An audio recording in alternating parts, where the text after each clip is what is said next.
Hello friends, this is Abhishek Kumar and I welcome you all on my official YouTube channel that is Study Online। आज हम लोग बहुत important topic के ऊपर बात करने वाले हैं इस वीडियो लेक्चर में।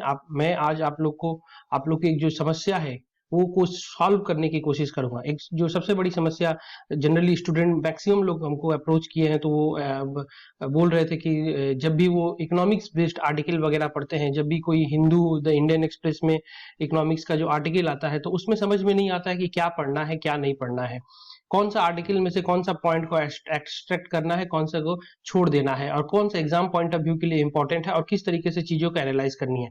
क्योंकि इसका इशू क्या होता है कि अगर आप एक दो बार पढ़िएगा आपको समझ में नहीं आएगा तो आप उसको रख देते हैं और नेक्स्ट टाइम जब भी आप इसको ओपन करते हैं तो आपको उतना इंटरेस्ट डेवलप नहीं हो पाता है। तो मैं आपको ये समस्या दूर करने की कोशिश करूंगा। मैं कोशिश करूंगा कि डेली आपका ये एडिटोरियल हो या आपका इकोनॉमिक्स बेस्ड आर्टिकल्स हो, एक ही पेज में से जो 3-4 आर्टिकल इंपॉर्टेंट होता है द हिंदू और इंडियन एक्सप्रेस में से, तो उसमें से जो मेन इंपॉर्टेंट जो टर्म्स एंड टर्मिनोलॉजी जो एग्जाम में आता है, जो लोग यूपीएससी का प्रिपरेशन करते हैं, जो प्रीलिम्स एग्जाम के लिए उनका इंपॉर्टेंट है, जो लोग में WBCS का प्रिपरेशन करते हैं, जो लोग SSC का प्रिपरेशन करते हैं, जो लोग स्पेशली बैंक का प्रिपरेशन करते हैं, तो उसमें आपको समझ में आएगा कहाँ से क्वेश्चन पूछे जाते हैं और किस तरीके से पूछे जाते हैं। तो चलिए स्टार्ट करते हैं। अगर वीडियो आपको अच्छा लगेगा तो डेफिनेटली इसको फॉरवर्ड कीजिएगा, बिकॉज बहुत सारे लोग हैं जिनको ये प्रॉब्लम इश्यू होता है कि इकोनॉमिक्स बेस्ड आर्टिकल को कैसे पढ़ा जाए और उसमें से कैसे एक्सट्रैक्ट किया जाए और किस तरीके से चीजों को समझा जाए। तो चलिए स्टार्ट करते हैं। सबसे पहले आपको 24 जून 2020 इंडियन एक्सप्रेस और हिंदू से कंपाइल किया हुआ मेरा तो बहुत सारे आर्टिकल्स को मैंने उसको शॉर्ट आउट करके रखा हुआ है, तो जिसमें से पहला आर्टिकल आप देख पा रहे हैं यहाँ पे, इंडियन बैंक ने क्या हुआ है, widens on Indian bank loss widens on the provisions. Indian bank को लॉस हुआ है Q4 में। तो जहां तक बात है Q4 का, तो सभी लोग जानते हैं Q4 किसको बोलते हैं। Q4 जनरली बोला जाता है आपका जनवरी से लेकर आपका जनवरी, फरवरी और मार्च, ये हमारा Q4 है। किसी भी फाइनेंशियल ईयर का ये Q4 ये आपका इस बोला जनवरी, फरवरी और मार्च को बोला जाता है। तो इंडियन बैंक को देखा गया है कि वो Q4 में ये क्या हुआ है कि लॉस हुआ है। लॉस का कारण क्या बताया गया है, यहाँ पर प्रोविजंस बताया गया है। तो ये जब ये आर्टिकल आप एनालाइज कीजिएगा, जब आर्टिकल आप पढ़िएगा तो इसमें बहुत सारा इसमें टर्म्स एंड टर्मिनोलॉजी इसमें दिया हुआ है जो कि इंपॉर्टेंट है for the bank, UPSC and other examination के। लाइक प्रोविजनिंग किसको बोलते हैं, नेट इंटरेस्ट इनकम किनको बोलते हैं, नेट इंटरेस्ट मार्जिन क्या होता है, प्रोविजन कवरेज रेशियो क्या होता है, gross NPA and net NPA क्या होता है। तो यहाँ पर इंडियन बैंक को लॉस हुआ है प्रोविजन के चलते। तो दोस्तों सबसे पहले आप समझिए प्रोविजन होता क्या है। प्रोविजन होता है कि एक सर्टेन अमाउंट ऑफ मनी को हम लोग क्या करते हैं, कीप असाइड करके रख देते हैं। कीप असाइड करके रख देते हैं मतलब as a form of reserve करके रख देते हैं। ये रिजर्व बैंक ऑफ इंडिया का गाइडलाइंस है कि कुछ पैसा आपको रिजर्व करके रखना है। अगर कौन सा पैसा को रिजर्व रखना है, प्रोविजन करके रखना है जिसका देखा गया है कि बैड डेप्ट हो गया है, जिसका बैड डेप्ट हो गया है या लॉस एसेट में कन्वर्जन हो गया है, जो लॉस हो गया एसेट जो एनपीए रिकवर नहीं हो पाया है, तो उसका जनरली कुछ परसेंटेज, अगर आप शुरू से देखा जाएगा तो एनपीए जब पढ़िएगा तो उसमें बोला जाएगा कि कोई भी एसेट डायरेक्टली आपका लॉस एसेट में कन्वर्ट नहीं होता, उसका स्टेजेस होता है। तो उसमें आपको बोला गया है कि स्टेज वाइज आपको प्रोविजन करके रखना पड़ गया। तो यहाँ पर चूंकि ज्यादा देखा गया इंडियन बैंक का कि काफी ज्यादा एनपीए हो जाने के कारण इनको प्रोविजन अमाउंट करना पड़ा था। तो अगर सपोज किया कि उनका इनकम हो रहा है 100 रुपीज और उनको प्रोविजन करना पड़ा 20 रुपया, तो उनका टोटल आया आपका प्रॉफिट 80 रुपीज। अगर ये प्रोविजन आपका बढ़ते चला गया 30 रुपीज, प्रोविजन आपका बढ़ते चला गया 40 रुपीज, तो 100 माइनस 40 रुपीज, तो ये आपका क्या हुआ, आपका 60 रुपीज आपका प्रॉफिट हुआ। तो जनरली देखा जा रहा है कि हायर प्रोविजन करने के चक्कर में, अब आप बोलिएगा प्रोविजन क्यों कर रहे हैं आप, बिकॉज आपका एनपीए ज्यादा था। अब एनपीए ज्यादा था तो उसके लिए आपको प्रोविजन करना पड़ता है, कुछ पैसा सेट असाइड करके रखना पड़ता है फ्यूचर पर्पज के लिए अगर जरूरत पड़ता है, तो that is called the provisioning. तो यहाँ पर इंडियन बैंक का क्या हुआ कि इस Q4 में जो देखा गया है कि इसको रिजर्व बैंक का गाइडलाइंस फॉलो करने के लिए प्रोविजन करना पड़ा और प्रोविजन करने के चक्कर में इसका लॉस दिखाई देने लगा। दूसरी बात आते हैं दोस्तों नेट इंटरेस्ट इनकम का बात करते हैं। नेट इंटरेस्ट इनकम किसको बोलते हैं, एनआईआई। तो बैंक में हमेशा याद रखिएगा कि बैंक क्या करता है, इंटरेस्ट क्या करता है, इनकम करता है। बैंक का ये इंटरेस्ट अर्निंग है और बैंक क्या करता है, इंटरेस्ट एक्सपेंसेस भी करता है, इंटरेस्ट एक्सपेंसेस करता है। तो अब समझिए इंटरेस्ट अर्निंग कहां से बैंक का होता है। बैंक का इंटरेस्ट अर्निंग आपका होता है जहां से बैंक लोन दिया हुआ है, जो बैंक एडवांसेस दिया हुआ है, बैंक का इन्वेस्टमेंट हुआ है। तो बैंक ने बहुत जगह लोन दिया है तो वहां बैंक से क्या मिल रहा है, उसको इंटरेस्ट मिल रहा है। बैंक ने एडवांसेस दिया हुआ है, शॉर्ट टर्म लोन दिया हुआ है तो वहां से बैंक को इंटरेस्ट मिल रहा है। बैंक ने इन्वेस्टमेंट किया हुआ है, जैसे बहुत सारे गवर्नमेंट की सिक्योरिटीज में इन्वेस्टमेंट होता है, इंडियन गवर्नमेंट सिक्योरिटीज में होता है, फॉरेन सिक्योरिटीज में होता है, तो वहां पर इन्वेस्टमेंट होता है तो वहां से क्या होता है, रेट ऑफ इंटरेस्ट बैंक को मिलता है। So these are the income and earning for the bank. तो मान लीजिए यहाँ पर बैंक का इनकम एंड अर्निंग आपका हुआ 100 रुपीज। और इंटरेस्ट एक्सपेंसेस किसको बोला जाता है? इंटरेस्ट एक्सपेंसेस बोला जाता है, जो कि एक्सपेंडिचर होता है। जैसे आप बैंक में पैसा रखते हैं सेविंग्स अकाउंट, तो बैंक आपको इंटरेस्ट प्रोवाइड करता है। बैंक में आप पैसा रखते हैं करंट अकाउंट, उसमें तो चलिए कोई इंटरेस्ट नहीं देता है, बट फिक्स डिपॉजिट का बात करें तो यहाँ पर इंटरेस्ट प्रोवाइड करता है। रिकरिंग डिपॉजिट का बात करें तो यहाँ पर इंटरेस्ट प्रोवाइड करता है। These are the interest expenses of the bank. अब यहाँ पर आपका इंटरेस्ट अर्निंग 100 रुपीज है और इंटरेस्ट एक्सपेंसेस आपका हुआ मान लीजिए 60 रुपीज है, तो यहाँ पर टोटल कितना हुआ 40 rupees. That is called the net interest income. So net interest income का फॉर्मूला क्या होता है? Interest earning minus interest expenses, interest earning minus interest expenses. तो याद रखिएगा, this is called the net interest income. ये बैंक के exam के लिए बहुत इंपॉर्टेंट है, जो बैंक के प्रिपरेशन करते हैं। Now comes to the net interest margin. Net interest margin किसको बोलते हैं? Net interest margin. जब भी हम बात करेंगे इन नेट इंटरेस्ट इनकम, जब भी हम निकालेंगे नेट इंटरेस्ट इनकम NII, उसको डिवाइड कर देंगे average asset earning. Average asset earning, suppose कीजिए जब भी हम निकालेंगे नेट इंटरेस्ट इनकम, तो एक फाइनेंशियल ईयर का निकाल के इस फाइनेंशियल ईयर में बैंक का कितना इंटरेस्ट एक्सपेंसेस हुआ, माइनस कितना इंटरेस्ट आपका एक्सपेंसेस हुआ, कितना इंटरेस्ट आपका अर्निंग हुआ। तो यहां से हमको निकलेगा नेट इंटरेस्ट इनकम। उसको डिवाइड करके एवरेज एसेट अर्निंग पूरे through out the years, through out महीने में, पूरे 12 महीने में टोटल बैंक का एवरेज एसेट अर्निंग कितना हुआ। एवरेज एसेट अर्निंग का मतलब टोटल निकालेंगे कि फर्स्ट 6 मंथ में कितना बैंक का इनकम आया एंड द नेक्स्ट 6 मंथ में बैंक का कितना इनकम आया। ये दोनों मिलाकर +2 करके डिवाइड करेंगे तो यहां से हमको निकल जाता है एवरेज एसेट अर्निंग। तो आपको जैसे ये फॉर्मूला याद रखना है, net interest income divided by आपका होता है एवरेज एसेट अर्निंग। हमेशा याद रखिएगा, नेट इंटरेस्ट मार्जिन जब भी जितना ज्यादा होगा वो बैंक के लिए उतना फायदा होगा, वो उतना फ्रूटफुल होगा। अगर नेट इंटरेस्ट इनकम सपोज कि यहाँ पर डिवाइड करने से 5 आ रहा है और अगर आगे चलकर इसका देखा जाए 6 आ रहा है, तो नेट इंटरेस्ट मार्जिन जितना भी बैंक का बढ़ेगा तो उतना बैंक के लिए पॉजिटिव है। अगर ये नेगेटिव में आना स्टार्ट हो जाएगा तो that is not good sign for a bank, कि वो बैंक का अच्छा साइन नहीं बता रहा है, बिकॉज उसका इनकम अर्निंग उस हिसाब से नहीं हो रहा थ्रू आउट द ईयर में। सो that is the basically difference between net interest income and net interest margin. Net interest income में सिर्फ आपको बताना है आपका interest earning minus interest expenses, that is called the आपका ये है नेट इंटरेस्ट इनकम। और जब भी आप नेट इंटरेस्ट इनकम को डिवाइड कर दीजिएगा आपका एवरेज एसेट अर्निंग से, तो आपको ये बन जाएगा नेट इंटरेस्ट मार्जिन। तो that is the basic difference, net interest income and net interest margin.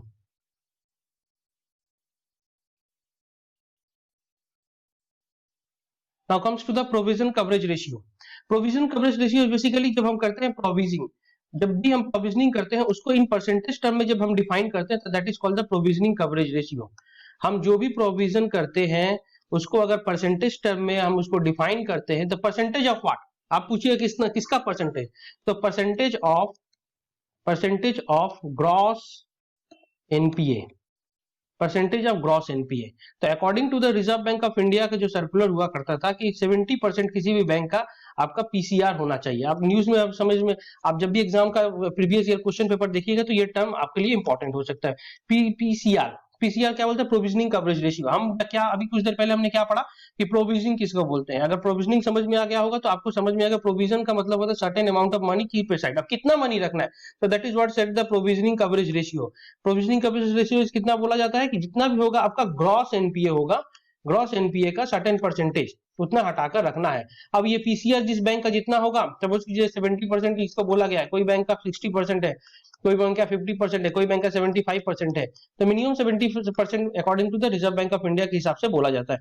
तो जितना जिस बैंक का प्रोविजनिंग कवरेज रेशियो होगा उस बैंक का उतना ही स्ट्रॉन्ग फाइनेंशियल पोजीशन होगा। क्योंकि प्रोविजनिंग कवरेज, आप प्रोविजन करते क्यों है, the reason for being provision करने का कारण है सिंपल सा कि कल के डेट में बैंक ने जिसको लोन दिया हुआ है अगर वो डिफॉल्ट कर गया तो जो डिपोजिटर्स का जो पैसा है आपने क्या किया हुआ था, प्रोविजन करके रखा हुआ था कि कल के डेट में अगर ये डिफॉल्ट करता है, रिटर्न नहीं देता है, तो ये कहां से उनका डिपोजिटर्स को पैसा में रिटर्न करूंगा।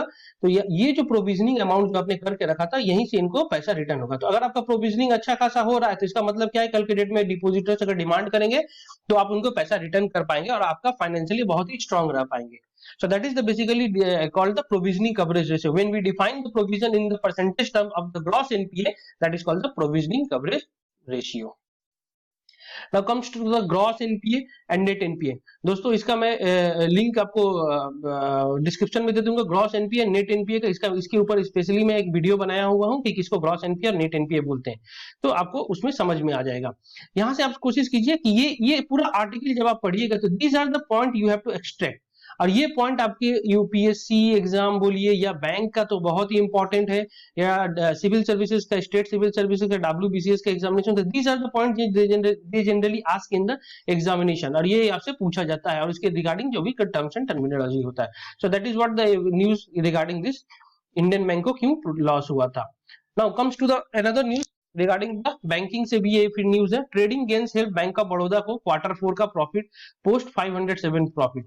ये इस बार क्या हुआ कि बैंक ऑफ बड़ौदा ने प्रॉफिट अर्न किया है, तो बैंक ऑफ बड़ौदा ने प्रॉफिट अर्न किया, फिर अगेन वही Q4 आपको पता चल गया, जनवरी, फरवरी और मार्च को हम लोग बोला जाता है। अब इसको प्रॉफिट हुआ है, तो अब इस आर्टिकल में देखिए एक टर्म लिखा होता है, Kasa ratio improve for the merged entity. तो कासा रेशियो इंप्रूव, तो हमको समझना पड़ेगा कासा किसको बोला जाता है, एंड मर्ज्ड एंटिटी का मतलब क्या बोला था, बिकॉज बैंक ऑफ बड़ौदा मर्ज किया गया था, किसके साथ मर्ज किया गया था दोस्तों, देना बैंक के साथ मर्ज किया गया था, और किसके साथ मर्ज किया गया था, विजया बैंक के साथ मर्ज किया गया था। तो ये तीनों मर्ज करने के बाद इनका क्या होगा कि कासा जो होता है, अब समझ में आई, समझिए कासा किसको बोलते हैं। कासा बेसिकली इसको बोला था करंट अकाउंट, का को बोला जाता है करंट अकाउंट, एंड देन सा को बोल रहा है आपका सेविंग्स अकाउंट, सेविंग्स अकाउंट, दोनों टर्म को मिलाकर हम लोग बोलते हैं कासा। याद रखिएगा दोनों टर्म को, कासा को एक और भी नाम से बोला जाता है, that is called the demand deposit, that is called the demand deposit. तो that is what the important thing आपको याद रखना है, डिमांड डिपॉजिट किसको बोलते हैं, और एक टर्म डिपॉजिट जिसको बोला जाता है टर्म डिपॉजिट। टर्म डिपॉजिट बोलते हैं आपका fixed deposit and recurring deposit को। तो यहां पर बोला गया कि कासा इंप्रूव हुआ है, डिमांड डिपॉजिट इंप्रूव हुआ है, मतलब करंट अकाउंट ओपन ज्यादा हुआ है, सेविंग्स अकाउंट ओपन ज्यादा हुआ है। और ये याद रखिएगा हमेशा कासा जो होता है बहुत ही लो इंटरेस्ट बियरिंग अकाउंट होता है। एक तो आप सेविंग्स अकाउंट में आज के डेट में जो परसेंटेज हो गया आपका 2.75 नियर अबाउट आपका सेविंग्स अकाउंट पर रेट ऑफ इंटरेस्ट है, अब प्लस अगर करंट अकाउंट का बात करेंगे तो इस पर 0% आपका इंटरेस्ट देता है बैंक, 0 इंटरेस्ट देता है, तो ये टोटल ऑल टुगेदर आपका 2.75% आपका इंटरेस्ट हो। तो ये जो कासा होता है इसको बोला जाता है लो इंटरेस्ट बियरिंग अकाउंट, और ये बैंक सबसे में कोशिश करता है कि ये आपका अकाउंट ज्यादा ओपन कर सके, बिकॉज आपको बैंक इसमें इंटरेस्ट का एक्सपेंसेस बहुत ही कम होता है। अब इस आर्टिकल में अगर आप अच्छे से एनालाइज कीजिएगा, इस आर्टिकल में अगर अच्छे से एनालाइज की तो बहुत सारे जो टर्म है जो अब रिपीट होने स्टार्ट करेंगे, और यही चीज आपको समझने की जरूरत है। बहुत सारे जो टर्म है वो अब रिपीट होना स्टार्ट होगा। अब यहाँ से आप टर्म देखिए, यहाँ पर बहुत सारा टर्म है, यहाँ पर आपका एसेट क्वालिटी, अब एनपीए इसके ऊपर हम लोग अलग से चैप्टर लेकर डिस्कस करेंगे। प्रोविजन कवरेज रेशियो देखिए दोस्तों, यहाँ पर एक प्रोविजन कवरेज रेशियो का एक टर्म आ गया। फिर अगर इसमें अगर आप आगे देखिए तो कासा रेशियो तो ऑलरेडी हमने डिफाइन कर चुका है। तो यहाँ कहने का मेरा मतलब है कि जो भी कोई टर्म अब आपका आएगा एक बार आप पढ़ लीजिएगा तो नेक्स्ट न्यूज़पेपर वगैरह में आपको दोबारा पढ़ने की जरूरत नहीं है। सो दैट इज व्हाट यहाँ पर इंपॉर्टेंट था। करंट अकाउंट किसको बोला था, कासा किसको बोला, CASA is all about the demand deposit बोला जाता है, और टर्म डिपॉजिट इसको बोला जाए तो आपका recurring deposit and the fixed deposit को बोला जाता है। Now comes to the important topic, money supply surge signals uncertainty amid pandemic. अब देखा जा रहा है क्या, मनी सप्लाई इंक्रीज कर गया। क्यों मनी सप्लाई इंक्रीज कर गया, बिकॉज अनसर्टेनिटी एंड पेंडेमिक, ये कोविड-19 जो इशू अभी पूरा ऑल ओवर वर्ल्ड फेस कर रहा है, उसी के चलते इंडिया के इकोनॉमी में जो देखा जा रहा है मनी सप्लाई इंक्रीज कर गया है। तो इसमें से आपको समझने वाली क्या बात है, अब यहाँ पर जब आर्टिकल पढ़िएगा तो ये बहुत सारे टर्म आपको दिखाई देगा। जैसे मैंने कुछ टर्म को एक्सट्रैक्ट किया है कि यहाँ पर एक टर्म है M3, यहाँ बोले according to the RBI data M3 money supply rose by 6.7% from the first year. तो आपको समझना पड़ेगा money supply, sir currency in circulation किसको बोला जा रहा है। फिर इसके बाद आगे जाकर आप पढ़िएगा तो यहाँ पे एक टर्म देखिए आ रहा है, इसको ग्रॉस कैपिटल फॉर्मेशन। ये gross capital formation fell by 7%, ये क्यों हो रहा है और क्या है ये आपको समझना बहुत जरूरी है। तो जब आप M3 पढ़िएगा तो उससे पहले आपको समझना पड़ेगा कि M1 क्या है, M2 क्या है, एंड देन आपके पास M3 समझ में आ पाएगा। तो चलिए देखते हैं क्या होता है। ये बेसिकली क्या होता है कि सप्लाई ऑफ मनी जब होता है इकोनॉमी में कितना है, सप्लाई ऑफ मनी वो मेजर करने का काम करता है। ये Reserve Bank of India basically जब भी मॉनेटरी पॉलिसी करता है तो मनी सप्लाई इकोनॉमी में कितना है, तो इससे जरिए हम लोग मेजर करते हैं कि कितना मनी सप्लाई है। तो M0 से स्टार्ट होता है ये। तो M0 किसको बोला जाता है, रिजर्व मनी। अगर आपसे एग्जाम में क्वेश्चन पूछता है व्हाट इज M0, तो M0 is called the reserve money, और it is also known as high powered money. High powered money की बोलता है कि जिसमें मॉनेटरी बेस और बेस ऑफ द इकोनॉमी। देखिए यहाँ पर क्या बोला है कि करेंसी इन सर्कुलेशन। अब आपको समझना पड़ेगा करेंसी इन सर्कुलेशन किसको बोला जा रहा है। करेंसी इन सर्कुलेशन दो चीज को बोला जाता है, एक जो पब्लिक के हाथ में जो पैसा है, पब्लिक के हाथ में जो कैश है, एक तो पब्लिक के हाथ में कैश है प्लस जो पैसा बैंक में पड़ा हुआ है पब्लिक का, हमेशा याद रखिएगा करेंसी। करेंसी इन सर्कुलेशन का मतलब होता है कि आपके पब्लिक के पास जो पैसा है प्लस जो पैसा बैंक के पास है, तो that is called the currency in circulation. उसके साथ M0 क्या बोला था, bank deposit with RBI plus other deposit with RBI। तो हमेशा याद रखना है कि M0 का मतलब करेंसी इन सर्कुलेशन का मतलब होता है कि जो आदमी के पास पैसा है, लोगों के पास पैसा है प्लस बैंक के पास जो पैसा है। और उसमें बोला गया कि बैंक डिपॉजिट विद RBI, जो बैंक डिपॉजिट रखता है। आप बोलिएगा बैंक क्या डिपॉजिट रहता है RBI के पास, तो हमने जानते हैं कि बैंक डिपॉजिट रहता है CRR डिपॉजिट रखता है बैंक अपने रिजर्व बैंक के पास, अदर्स रिजर्व रखता है बैंक रिजर्व बैंक के पास। तो ये याद रखना है आपको कि M0 बोला जाता है deposit with the RBI plus other deposit with the RBI। Now ये इंपॉर्टेंट है आपका नैरो मनी, ये बहुत बार एग्जाम में पूछ चुका है। नैरो मनी किसको बोलते हैं, M1 को क्या बोलते हैं, M2 को बोलते हैं ना, M3 को बोलते हैं। तो नैरो मनी बोला जाता है M1 को बोला जाता है। इसमें क्या बोला जाता है, करेंसी विद पब्लिक, ये तो जो पब्लिक के पास जो पैसा है, ये हमें देखिए डिफरेंस समझने की कोशिश कीजिएगा। M0 में हम बोल रहे थे करेंसी इन सर्कुलेशन, जब करेंसी इन सर्कुलेशन में दोनों के पास है पब्लिक प्लस बैंक। यहां पर जब हम बात करेंगे M1 में करेंसी विद पब्लिक, ये सिर्फ पब्लिक के पास जो पैसा है उसी को बोला जा रहा है, plus demand deposit with the banking system. अभी हमने पढ़ा था डिमांड डिपॉजिट क्या था, savings account and current account. तो मतलब पब्लिक के पास जो पैसा है प्लस सेविंग्स अकाउंट और करंट अकाउंट में जो पैसा है उसको बोला जा रहा है। And other deposit with the RBI, and deposit other RBI के पास जो दूसरा डिपॉजिट पड़ा हुआ है। M2 को बोला जा रहा है M1 plus saving deposit M1, ये M1 इसको इंक्लूड करेंगे ही जो हमने अभी M1 देखा, plus saving deposit with the post office savings bank. अब पोस्ट ऑफिस में जितना सेविंग्स बैंक में पैसा है, पोस्ट ऑफिस में जितना सेविंग्स बैंक में पैसा है प्लस M1, इसमें M1 और जोड़ देंगे। ये इंपॉर्टेंट होता है। इसके क्वेश्चन पूछा गया M3, और यही हमको समझना है। M3 इस आर्टिकल में बोला गया। M3 का मतलब होता है ब्रॉड मनी। हमने M3 में क्या देख रहे हैं, M1 तो होगा ही करेंसी विद पब्लिक जो है ये, plus current demand deposit with the banking system plus other deposit with RBI plus time deposit with the banking system. अब M3 में आप चीज नोटिस कीजिएगा, M1 में क्या था कि आपका डिमांड डिपॉजिट था, प्लस इसमें आपको टाइम डिपॉजिट भी ऐड कर दिया और कुछ नहीं है। M1 में सिर्फ time deposit with the banking system. Time deposit में हमने अभी कुछ देर पहले पढ़ा फिक्स डिपॉजिट और रेकरिंग डिपॉजिट। तो यही आपको चीज समझना है। और M4 जनरली एग्जाम में नहीं पूछा जाता है, M3 तक ही पूछा जाता है, बट आपको सुविधा के लिए मैंने आपको यहाँ पर लिख दिया है।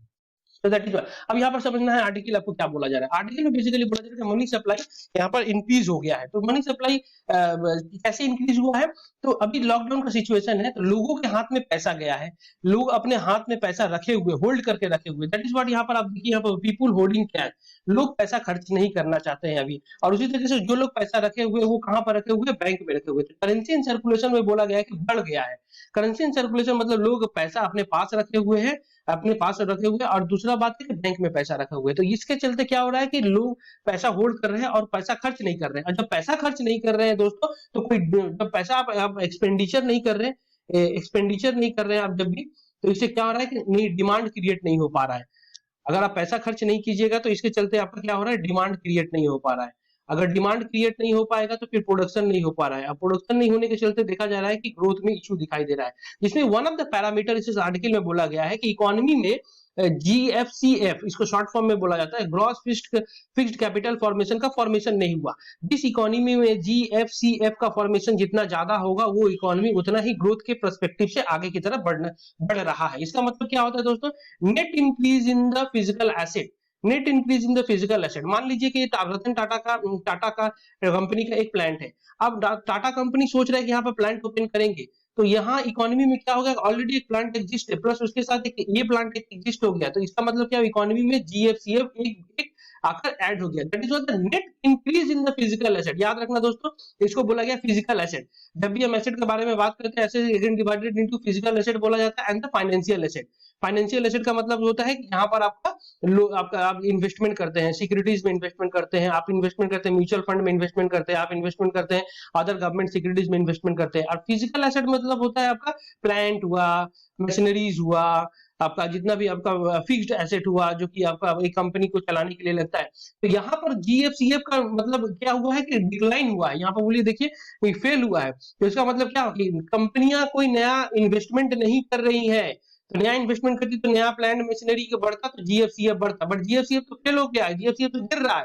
तो इसका मतलब क्या होगा कि यहाँ पर इकोनॉमी में डिमांड नहीं हो रहा है, जिसके चलते प्रोडक्शन नहीं हो रहा है, जिसके चलते इन्वेस्टमेंट नहीं हो रहा है। अगर ये GFCF इंक्रीज होता तो इकोनॉमी में इन्वेस्टमेंट एक्टिविटी बढ़ता, उसके बाद एम्प्लॉयमेंट जनरेशन होता, फिर उसके बाद आपका लोगों को सैलरी मिलता है, लोग डिमांड करते हैं, फिर प्रोडक्शन होता, फिर देन उसके बाद इकोनॉमी में ग्रोथ दिखाई देता। So this is what you have to understand कि ये जीएफसीएफ क्या होता है, ये ब्रॉड मनी किसको M3 बोलते हैं, मनी सर्कुलेशन इन मनी इसको किसको बोला जाता है। एक चीज यहाँ पर नोटिस किया गया है क्या कि इस आर्टिकल में कि लोग इकोनॉमी इस पेंडेमिक के समय में लोग कैश विड्रॉल ने बहुत बहुत ज्यादा cash withdrawal by the depositors मीट यहाँ पर आप देखिएगा कि कैश विड्रॉ लोग ने ज्यादा स्टार्ट कर दिया, जिसके चलते कासा का जो रेशियो है current account and savings account जो कि वो फॉल हो गया है। वहां से आपका लोगों ने पैसा काफी ज्यादा आपका विड्रॉ कर लिया है, और विड्रॉ करके घर में रखे हुए हैं, और जो कुछ लोग है तो वो आपका बैंक में रखा हुआ है। तो यहाँ भी इकोनॉमी का सिचुएशन ऐसा है कि लोगों के मन में एक डर है कि मेरा जॉब जा सकता है, ऑलरेडी बहुत लोगों का जॉब चला भी गया है, बहुत सारे लोगों को सैलरी कट कर दिया गया है,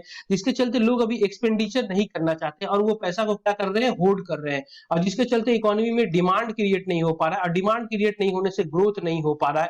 अगर ग्रोथ नहीं होगा तो फिर that is not good sign for an economy.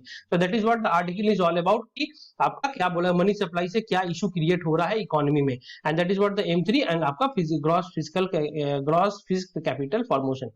Next आइए दोस्तों, ये बहुत ही इंपॉर्टेंट टॉपिक है। अभी रिसेंट में जो कि देखा जा रहा है क्या कि अभी जिस तरीके से बॉर्डर पर टेंशन चल रहा है हमारे साथ चाइना का, हमारे साथ नेपाल का, तो एक चीज इसमें होता है कि हम बहुत सारे लोगों को सेंटिमेंट है कि नहीं हम चाइना गुड्स नहीं यूज करेंगे, ये करेंगे वो करेंगे, और ये कुछ कंट्रियां है जिसे हम एक्सपोर्ट करते हैं, जिसे हम वेरी सॉरी इसमें हम लोग इंपोर्ट करते हैं। तो इससे क्या इंपोर्ट करते हैं, तो यहाँ पर जो बात किया गया स्टील हम लोग इंपोर्ट करते हैं, फिनिश्ड स्टील इंपोर्ट करते हैं। तो यहाँ पर देखिए, यहाँ पर चाइना हुआ, साउथ कोरिया हुआ, वियतनाम हुआ, तो यहाँ से हम लोग स्टील इंपोर्ट करते हैं। अब ये क्या हो रहा है, ये यहाँ पर इनका प्रोडक्शन बढ़ गया है, यहाँ पर इनका प्रोडक्शन बढ़ जाने के बाद ये क्या हो गया कि यहाँ पर इनका जो गुड्स रखा हुआ है वो डंप हो रहा है, वो गुड्स इनका डंप हो रहा है। तो अब ये चाह रहे हैं अपना जो ये इनका स्टॉक है वो खाली कैसे किया जाए। अब खाली कैसे होगा दोस्तों, जब आप देखिएगा कि आप नोटिस कीजिएगा कि कोई भी चीज जब आपको खाली करना है तो आप उसको सस्ते दामों में उसमें बेचना स्टार्ट कर देते हैं। That is what these countries are doing right now with the India. वो क्या है कि सपोज कीजिए ये पहले इंडिया को एक स्टील सेल करते थे पहले 100 रुपीज में, और they are started selling this steel, और इंडिया इसको इंपोर्ट कर रहा है आपको 80 रुपीज में। मान लीजिए मैं टेकिंग एग्जांपल। तो अब ये क्या हो रहा है कि 20 रुपया कम गया, 20 रुपया कम होने के बाद क्या हो रहा है कि इनका जो स्टील का जो डिमांड है वो बढ़ जाएगा, और क्योंकि सस्ता हो गया, और इनका जो क्या होगा इंपोर्ट, और इनको इंडिया को जो लोग है वो इंपोर्ट करना स्टार्ट कर देंगे, जिसके चलते क्या होगा हमारा जो डोमेस्टिक इकोनॉमी है, जो डोमेस्टिक जो स्टील मैन्युफैक्चरर है, तो उनको प्रॉब्लम होगा, बिकॉज इनका अपना डंपिंग के चलते ये लोग क्या कर रहे हैं कि जो प्राइस है वो प्राइस नीचे करके लो प्राइस पर इंडिया को बेचना स्टार्ट कर रहे हैं। So that is what the anti dumping duty. नाउ इसके बारे में थोड़ा सा समझ लीजिए। Dumping is said to occur when goods are exported by a country to another country at a price lower than the price it normally. जो normal जो प्राइस होता है उससे भी प्राइस कम करके ये लोग बेचना स्टार्ट करते हैं, changes in its home market. This is unfair trade practice according to the World Trade Organization. अगर बात करें तो ये अनफेयर ट्रेड प्रैक्टिसेस, अगर आपके पास ऐसा कुछ है जो आप डंप कर रहे हैं और वो कम दाम में, तो हमारा डोमेस्टिक इकोनॉमी उससे लॉस होगा। तो that is called the unfair trade practices which can have a distorting effect in the international trade, और ये बहुत ही गलत बात है। Anti dumping duty measure rectified the situation dumping the goods and trade distorting effect पहले बोला जा चुका है। तो अब ये क्या है यूज ऑफ एंटी डंपिंग। अब ये कोई भी एग्जाम, अब ये क्या हो रहा है, ये डंप कर रहे हैं, तो कोई भी गवर्नमेंट अगर देखा जा रहा है उसकी इकोनॉमी को ये डंप कर रहे हैं, तो वो गवर्नमेंट ये यूज कर सकता है। That is called the anti dumping measures use करता है, और ये क्या है instrument to fair competition permitted by the World Trade Organization, और ये लीगली है दोस्तों। ये वर्ल्ड ट्रेड ऑर्गेनाइजेशन इसको ऑफिशियली इसको लीगली इसको बोला है कि अगर कोई कंट्री ऐसा करता है तो डंप कर रहा है तो आप उसके ऊपर एंटी डंपिंग ड्यूटी लगा दीजिए। मतलब अब ये क्या हुआ 80 रुपीज अगर ये सेल कर रहा है तो इसके ऊपर पहले आप जो इसका इंपोर्ट जो चार्जेस लगाया करते थे, आप सपोज ये पहले इंपोर्ट चार्जेस था 20 रुपया, तो अब इंपोर्ट चार्जेस आप बढ़ाकर 30 रुपीज कर दिए, तो अब इसका प्राइस हो जाएगा 110 रुपया। जैसे ये दाम कम करेगा 70 रुपया, तो अब इसके ऊपर आप क्या कीजिएगा इंपोर्ट ड्यूटी और बढ़ा दीजिएगा, और इसको क्या हो जाएगा 40 रुपीज, तो इसका प्राइस हो गया 110 रुपया। तो मतलब आप 70 रुपए में उस प्रोडक्ट को इंटर नहीं कर दे रहे, अब आपका प्रोडक्ट जो भी कुछ इंटर होगा आपकी इकोनॉमी 110 रुपए में, तो वो चीज अब सस्ता नहीं रह जाएगा। सो that is called the anti dumping duty and it is legally recognized by the World Trade Organization. Now comes to this important article again. Finance minister taking structural reform in the economy to green shoots in the economy. Finance minister ने क्या बोला, structural reform करना, taking structural reform. Structural reform का मतलब क्या होता है दोस्तों, कि जो भी कोई हम काम कर रहे थे, पॉलिसी जो गवर्नमेंट यूज कर रहा था, जो भी कोई काम गवर्नमेंट कर रहा था, उसको पूरा का पूरा चेंज करके नया कुछ सिस्टम लाना, that is called structural reform. मान लीजिए जैसे एक बेस्ट एग्जांपल आपको दे रहा हूँ स्ट्रक्चरल रिफॉर्म का। पहले हम लोग के पास क्या था, बहुत सारा ड्यूटी आपका था, सेल्स टैक्स था, वैट था, बहुत सारा आपको टैक्सेस जो लगा रहता था, कुछ स्टेट गवर्नमेंट का टैक्सेस था, कुछ सेंट्रल गवर्नमेंट का टैक्सेस था।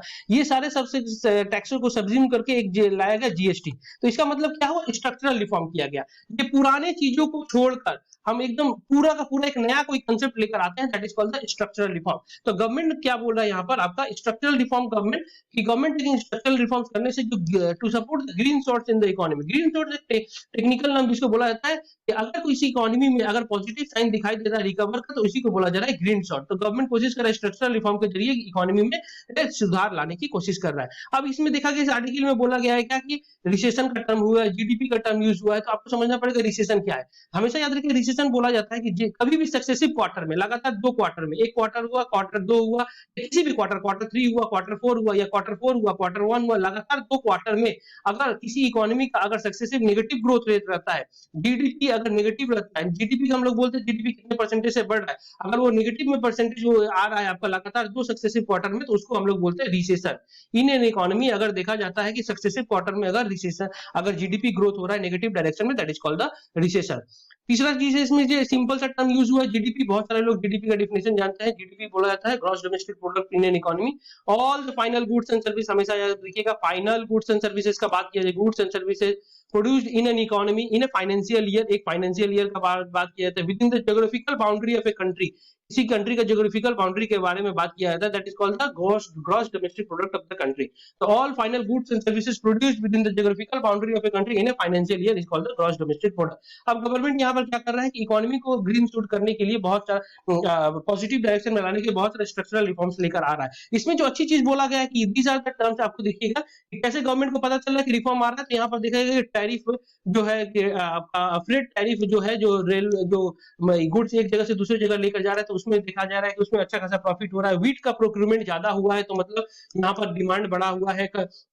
फिर यहाँ पर आप नोटिस कीजिएगा रेलवे, फिर यहाँ कलेक्टर, फिर फर्टिलाइजर्स का सेल ज्यादा बढ़ा हुआ है। तो ये सब चीजें। इसके बाद दूसरा जो देखा गया कि खरीफ का जो फसल है उसमें देखा गया कि सोइंग अच्छा खासा हुआ है, मानसून एक आने का एक अच्छा चांसेस है। और अगर एग्रीकल्चर सेक्टर अगर अच्छा परफॉर्म करता है, तो इसका मतलब होता है large section of the population is dependent on agriculture. Though agriculture sector is not contributing much in the GDP of our economy, but the important thing, if agriculture sector is improving it means that the maximum those who are benefiting from this economy are getting employment and जो भी कुछ है आपका। So that is what the good side is happening in the economy. So these are the 3 terms important. यहाँ पर एक term है दोस्तों PPP, इसको मैं एक अलग वीडियो में समझाऊंगा आपको, ये बहुत ही थोड़ा सा लेंथी होगा, that is why I am not including in this part of the video.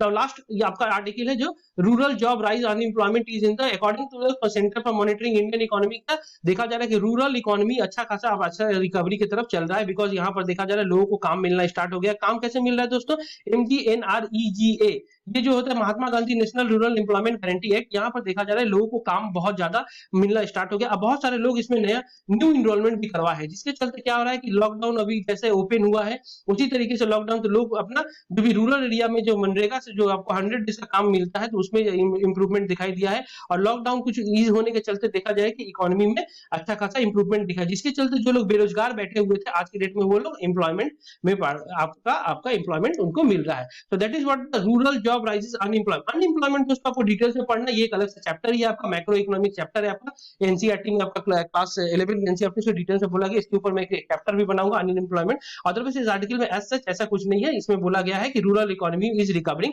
आपको याद रखना है क्यों रिकवर कर रहा है और ये क्या MGNREGA क्या होता है, महात्मा गांधी क्या होता है और ये अनएम्प्लॉयमेंट क्या होता है। और आपको थोड़ा बहुत इसके CMI के बारे में पढ़ लेना है, CMI क्या है, कैसा रिपोर्ट इसको पब्लिश करता है। So this is all about the today's 24 June 2020 important news article. Hope that ये आपको समझ में आया होगा। अगर ज्यादा कोई डिफिकल्ट होगा दोस्तों तो प्लीज कमेंट कीजिएगा। कोई दिक्कत हो रहा है तो मैं इसके ऊपर अच्छे से और डिटेल्स में इसको करूंगा। कोई सजेशन होगा तो उसको हमको बताइएगा। मैं एवरी डे 10 to 15 ऐसा टर्म्स लेकर आऊंगा हिंदू से जो कि डेली जो आपको समझने में दिक्कत होती है। और ये जो टर्म्स एंड टर्मिनोलॉजी ये आपको एग्जाम पॉइंट ऑफ व्यू लिए बहुत इंपॉर्टेंट, बिकॉज जो भी मैं आपको जो टर्म निकाल कर लेकर आया हूँ ये आपको यूपीएससी प्रीलिम्स में पूछा जा सकता है, डब्ल्यूबीसीएस एग्जामिनेशन में पूछा गया है, बैंक एग्जाम में पूछा गया है और एसएससी के एग्जामिनेशन में ये पूछा है। जैसे रिसेशन का बोला जाता है, जीडीपी क्या बोला जाता है, ये सब पूछा गया है। आशा करता हूँ ये मेरा इनिशिएटिव आपको अगर आपको अच्छा लगा तो काइंडली इसको लाइक कीजिएगा, दूसरे लोग से पहुंचाइएगा जो लोग इस मेरे अभियान से जुड़ना चाहते हैं, और प्लीज इसको सब्सक्राइब कीजिएगा अगर आपको सच में अच्छा लगता है। ऐसा कोई जरूरी नहीं, अगर अच्छा नहीं लगता है तो आप कमेंट भी कर सकते हैं और सब्सक्राइब करने की कोई जरूरत नहीं है, बट आपसे रिक्वेस्ट करूंगा अगर अच्छा लगता है तो काइंडली इसको सब्सक्राइब कीजिए। नमस्ते and thank you to all of you.